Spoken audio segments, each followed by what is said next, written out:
Continuamos en esta serie que estamos hablando acerca de la pasión y muerte de nuestro Señor Jesucristo. La última vez estuvimos hablando del Getsemaní y presentamos algunas cositas bien interesantes que la Escritura nos menciona y tenemos que seguir adelante en el proceso para que podamos entender hasta dónde llegó el amor de nuestro Señor Jesucristo por cada uno de nosotros y en qué consiste realmente el sacrificio de Jesús, las implicaciones que hay detrás de todo esto.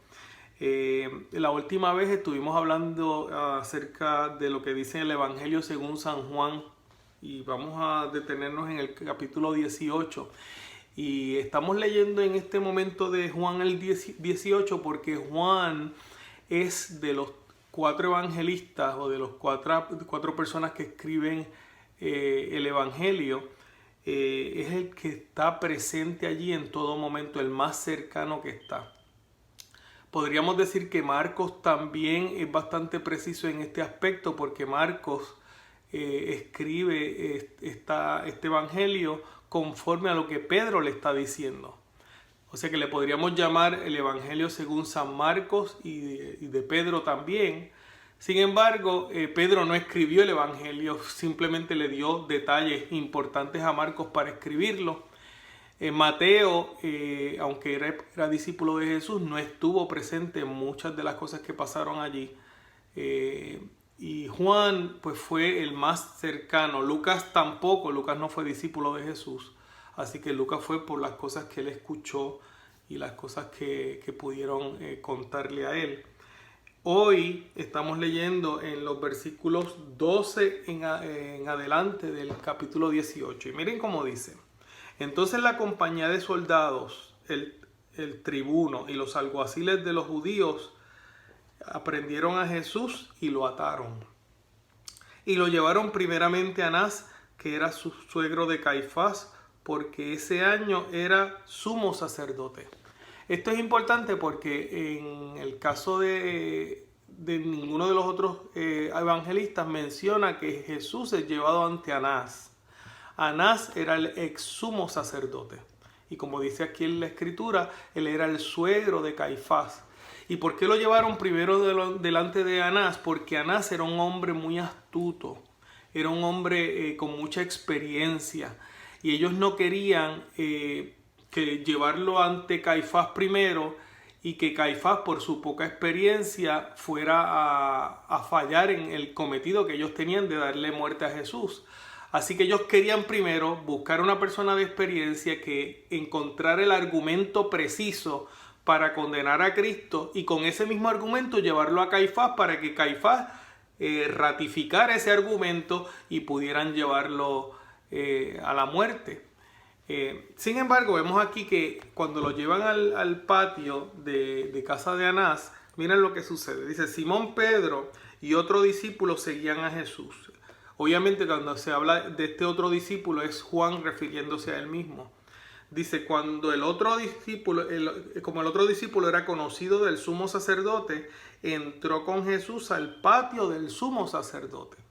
O sea que el sumo sacerdote conocía a Juan y sabía que Juan era seguidor de Cristo y lo dejaron entrar. Y una de las razones por las cuales lo dejan entrar era porque ellos sabían que Juan, al seguir a Jesús y ver cómo Jesús pasaba por todo este proceso, ellos estaban tratando de instar a Juan o de decirle a Juan, mira, lo que tú estás creyendo no es real porque este hombre va a sufrir de esta manera y este hombre no puede ser el Hijo de Dios. Así que dejaron que Juan viera todo esto para que Juan se desanimara en su creencia de Jesús como el Hijo de Dios.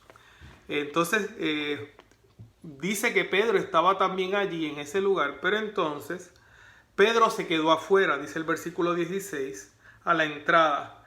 Pero entonces salió el discípulo, salió Juan, que era conocido del sumo sacerdote, y le habló a la portera e hizo que Pedro entrara. Le dijo, mira, yo conozco a este hombre. Entonces Pedro entró. Entonces la portera en cierto momento le dijo a Pedro, ¿acaso no eres tú también uno de los discípulos de este hombre? Y él dijo, no lo soy. Importante este detalle, Jesús había anunciado la negación de Pedro anteriormente, antes del Getsemaní, mientras estaba con los discípulos en el aposento alto y poco después del aposento alto, ellos habían estado saliendo. De hecho, hay 3 ocasiones en las cuales Jesús le dice a Pedro que él lo va a negar y vamos a entrar un poquito más adelante en eso. Vamos a hablar en detalle de esas 3 ocasiones. Pero quiero seguir con el pasaje para que podamos entender las cosas que están sucediendo. Dice, y los siervos y los alguaciles que habían encendido un fuego porque hacía frío y se calentaban, estaban de pie, y también de pie, calentándose con ellos, estaba Pedro. Error que comete Pedro. Fíjense que Juan, todos conocían que era discípulo del Señor, así que él no tenía que negar nada. Simplemente él no se envolvió, no se inmiscuyó con las otras personas, no estuvo relacionándose con las personas que estaban vilipendiando a Jesús. Así que se quedó retraído en un lugar que estuviera cerca de Jesús, pero que no llamara mucho la atención. Sin embargo, Pedro se va a calentarse con aquellas personas que habían estado burlándose del Señor, y cuando se pone en esta situación, él se está exponiendo. Sigue diciendo en los versículos 19 en adelante, el sumo sacerdote preguntó a Jesús acerca de sus discípulos y de su enseñanza. Jesús le respondió, miren esto que interesante, yo he hablado al mundo abiertamente. Siempre he enseñado en la sinagoga y en el templo donde se reúnen todos los judíos. Nunca he dicho nada en secreto. Jesús está haciendo un contraste aquí entre lo que estaba pasando en ese momento con él y lo que él hacía en todo su ministerio. Recuerden que Jesús les hablaba a todo el mundo directamente. De hecho, en muchas ocasiones vemos en la Biblia que se registra que Jesús, mientras estaba hablando, venían algunos emisarios de los sacerdotes o de los fariseos, de diferentes de los tipos personas que eran los líderes religiosos, para tratar de entrampar a Jesús, para ver si podían escuchar alguna palabra que pudiera incriminarlo. Sin embargo, Jesús siempre había hablado abiertamente, él no decía nada en secreto, así que ellos no tenían absolutamente ningún argumento para poder condenar a Jesús. Sin embargo, ellos estaban haciendo algo que era ilegal. En la ley judaica era ilegal pasar por juicio a una persona durante la noche. ¿Por qué durante la noche? Obviamente porque muchas personas estaban durmiendo, había muchas personas que no podían estar presentes, así que juzgar a una persona en la noche era ilegal en la ley judaica. Así que ellos estaban violando la ley. Sin embargo, Jesús decía, yo no hablaba de noche, yo no hablaba escondida, yo no estoy haciendo lo que ustedes hacían, sino que yo en todo momento estaba hablando claramente y directamente. Entonces dice, ¿por qué me preguntan a mí? Preguntarle a los que han oído que les he hablado. Ellos saben lo que he dicho. Todas las personas conocían las cosas que Jesús había dicho. Así que si Jesús había dicho algo que era incriminatorio, las personas podían bien decirlo, pero obviamente nadie podía decir nada. De hecho, en una ocasión Jesús les dice a la gente, ¿quién de ustedes me recrimina a mí sobre algún pecado? ¿Quién de ustedes puede decir que yo he pecado en algo? Ese era un momento perfecto para que cualquier enemigo de Jesús pudiera decir, no, tú has pecado en esto, esto, esto y esto. Pero sin embargo todos quedaron en silencio.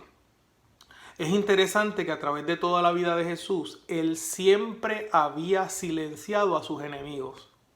Ahora Jesús no está utilizando las palabras para silenciar a sus enemigos, todo lo contrario. Vamos a ver durante el proceso que Jesús, en los momentos en que él podía silenciar a la gente, él permanece en silencio. Y en los momentos en que él puede utilizar o decir algo que va a ser para gloria de su Padre Celestial, pero saber que con eso puede ser incriminado, él no tiene ningún temor de decirlo. Miren lo que sigue diciendo. Al Jesús decir esto, uno de los alguaciles que estaba allí le dio una bofetada y le dijo, así le respondes al sumo sacerdote. Miren qué interesante. Juan es el único que registra este incidente de la manera en que lo registra.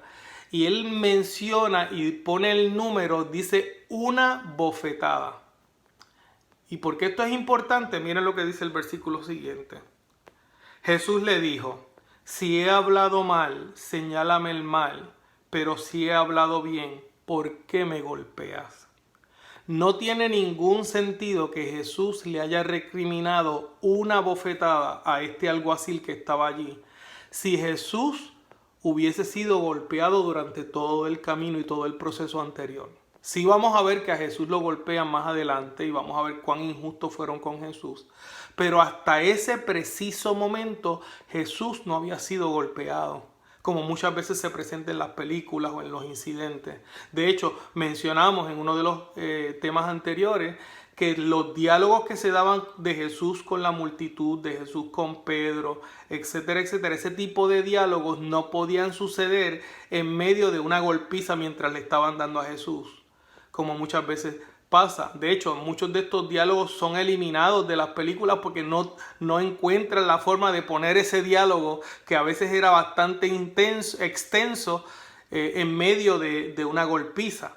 Así que aquí podemos ver una evidencia bien clara de que a Jesús no lo están golpeando durante todo el proceso.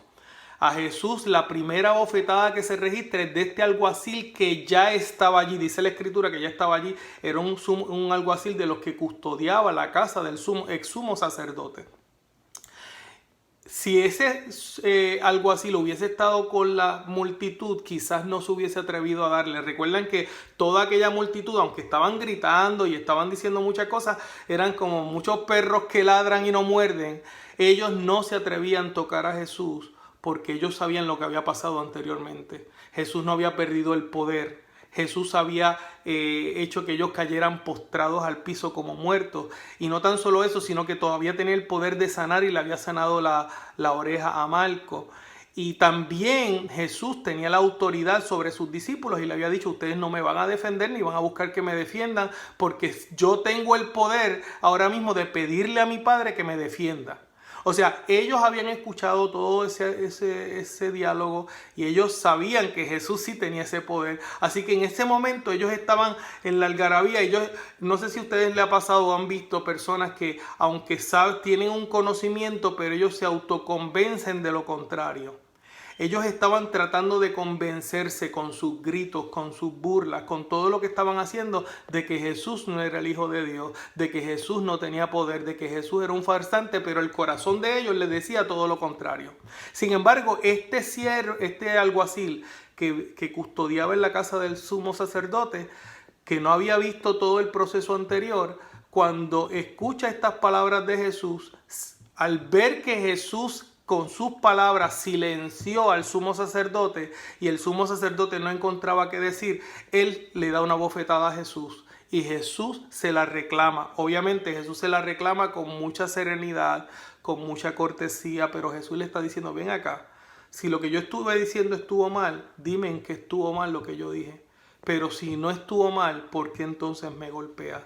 En otras palabras, estaba dándole una oportunidad a esta persona para que se arrepintiera, para que se diera cuenta de su mal proceder. Porque Jesús siempre que actuaba con la gente y la gente actuaba de una manera equivocada, Jesús les daba la oportunidad de reconocer su error y de arrepentirse, porque ese es nuestro maestro.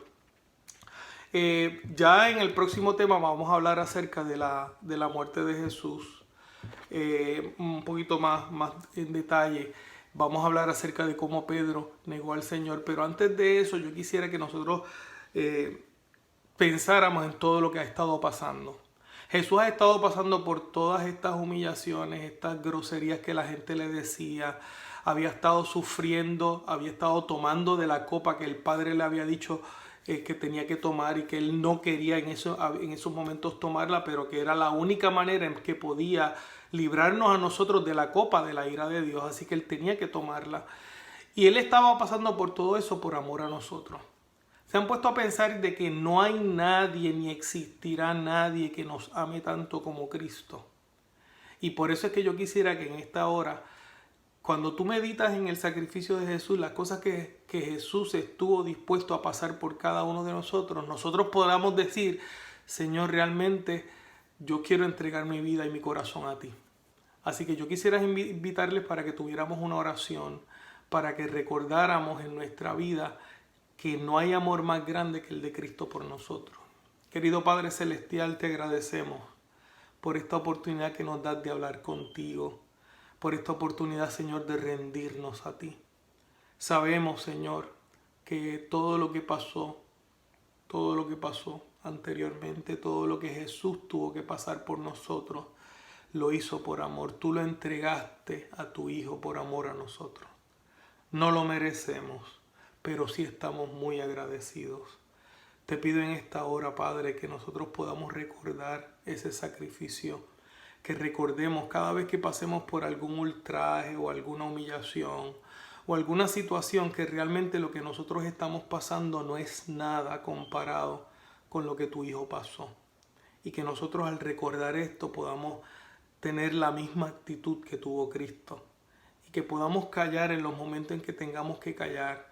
Y hablar solamente cuando sea para darle la oportunidad a una persona de arrepentimiento o de reencontrarnos, Señor, de poder reconciliar la situación. Gracias por escucharnos y bendice a cada persona que toma una decisión por ti en esta hora. En el nombre de Jesús. Amén.